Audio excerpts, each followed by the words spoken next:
Welcome, Sagittarius, to your Clash of the Malefics 28-year cycle deep dive video for the Ascendant, the Sun, or the Moon.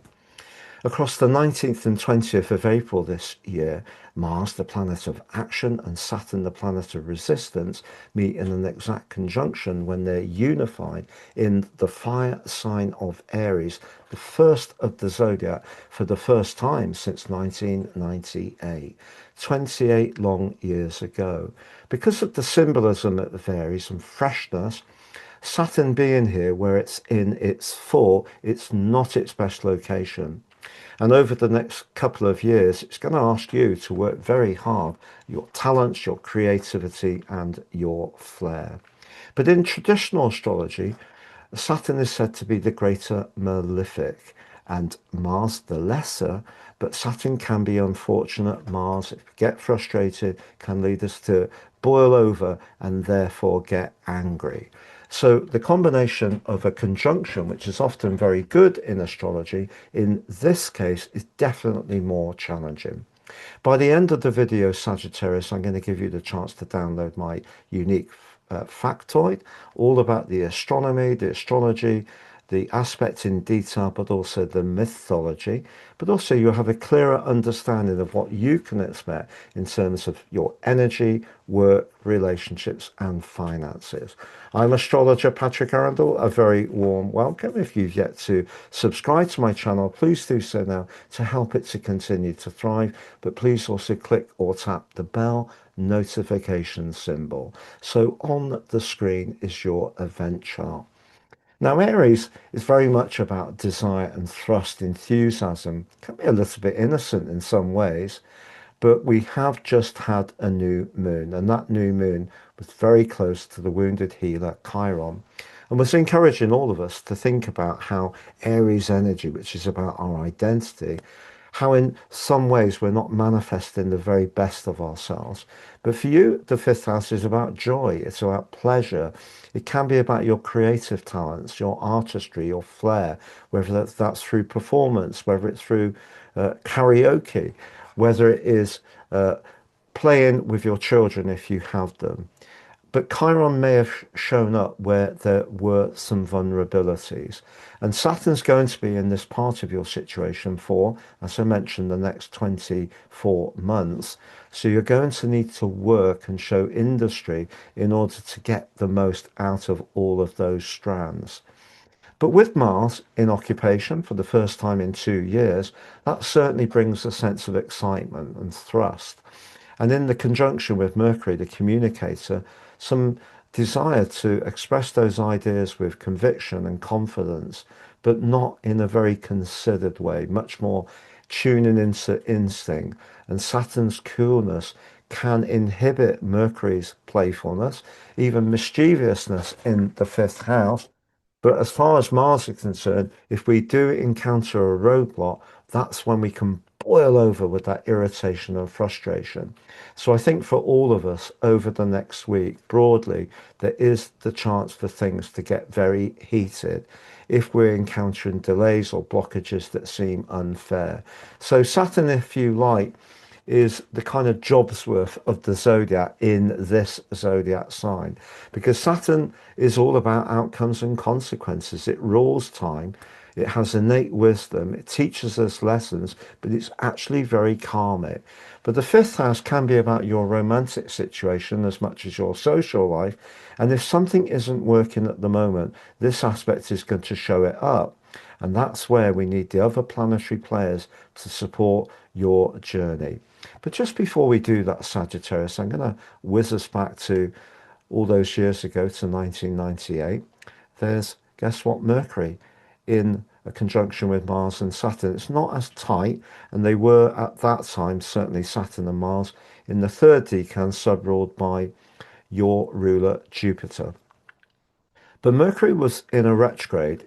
If you're older, think back to what was going on 28 years ago around your love social life. Did you have children at that time? Extra responsibility? Were there dates cancelled? Was there a breakdown in a tie? But the wider chart shows the moon in your sector of relating, but it's there again now. It's in Gemini again now. And also the nodal axis was across the same two signs, but flipped. So that takes 18.6 years to go around a complete circuit.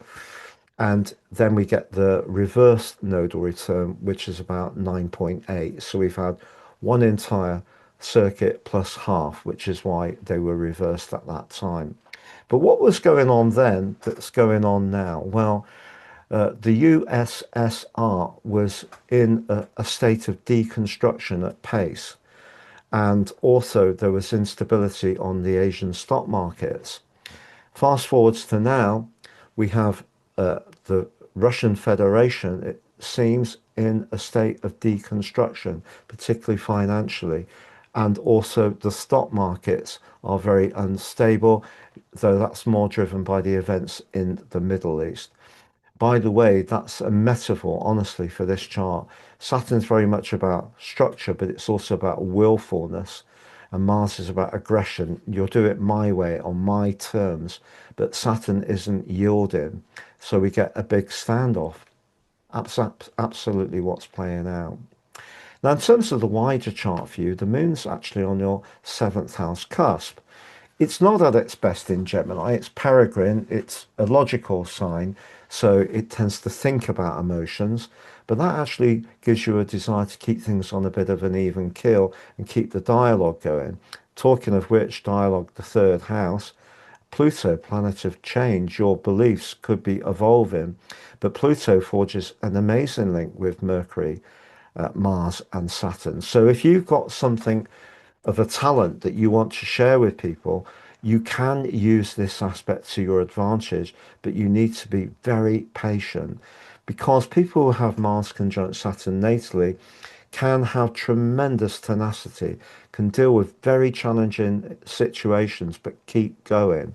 And you can do that, but you need to have a plan.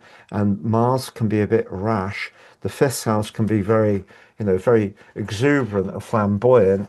But Saturn is going to ask to keep you honest. So you need to be realistic, whether it is that person you like, whether it is that talent you want to reach a wider audience. But I think the moon, Pluto trine and Pluto linking back and the moon linking back to Neptune particularly is very perceptive. So if you are encountering something that's not going as you want, getting really exasperated about it is not going to solve it. It is going to be a step-by-step progress. Now, the sun is right on the cusp of the sign of Taurus. It will move there on the 20th. So we have Taurus season, joins up with Venus, the ruler, and Uranus. So being practical, even if you have talents, converting them into something that's more tangible and has some kind of functional outcome is the way to go. Jupiter, your ruler, continues to be in a sign it's exalted in through to the end of June. I'm going to summarize those four areas: energy, work, relationships, and finance next. But just to say, I've reduced the price of my personal horoscopes. You can now order your life roadmap, but get your 12 months transit forecast and your draconic soul karmic analysis free. Why? Because people are feeling the pinch. Secondly, because I feel very passionate about sharing what I've gained with astrology over many years with as many people as possible. Please see the link below for more. Buy one, get three.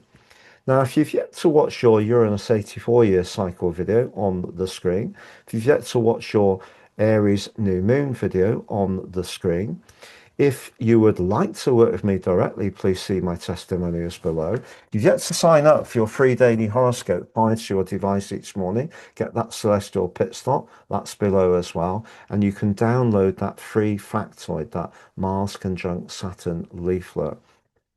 Now, to summarize, if you're in a relationship where you really, really like the other person, don't be surprised if you have some real full-on discussions, is perhaps the most delicate way I could put it. It could get intense.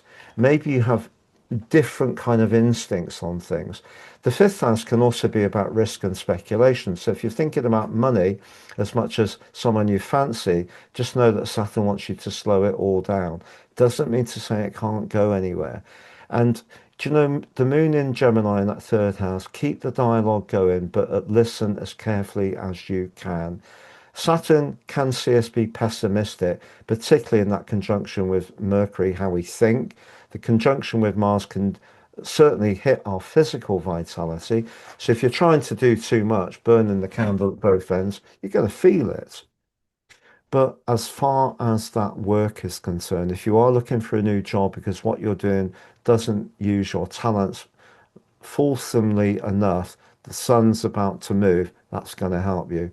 And ultimately, financially, through to the end of June, I still think that things can improve for you. It's been a pleasure being with you, Sagittarius, and look forward to seeing you again. All the best.